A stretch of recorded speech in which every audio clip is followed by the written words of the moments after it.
are underway right now for any survivors in the wake of the deadly UPS plane crash right by Louisville's airport. Now, a shelter-in-place order still in effect for a smaller area this morning, but still in effect, and the airport itself remains closed. Our co-anchor Stephen Albritton is live there for us this morning as a lot is unfolding, and Stephen, crews have made progress overnight.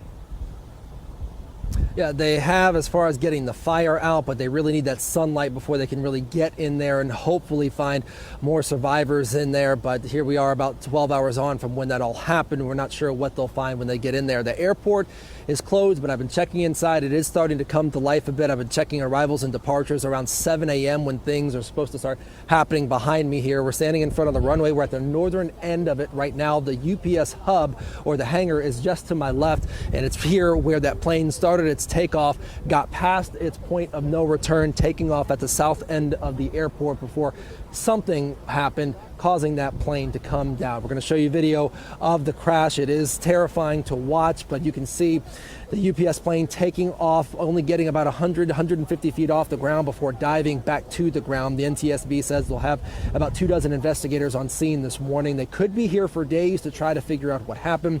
You see flames coming from the plane and then the crash site.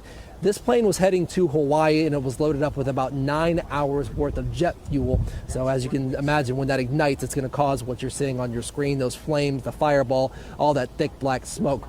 Now, when that plane crashed, it hit two businesses, Kentucky Petroleum Recycling, also Grade A Auto Parts. At this time, we know at least 7 people are dead, 4 of them killed on the ground. Another 11 people are hurt, with 2 of them in critical condition. And that was at Leschek. We're expecting another press conference sometime this morning to get an update on that. First responders say those numbers, though, will likely go up as the sun comes up and they're able to get into that wreckage. We can't be 100% sure how many people were there. There are some other homes in the area, so we went to all the places that we could check once we were on scene. But then you have such a large-scale area that was impacted by that initial crash, and you've got a fire that's covering almost an entire city block. So we're going to very, very carefully make sure we go back and check. Obviously, we hope that there were no other victims, but we're prepared to find those.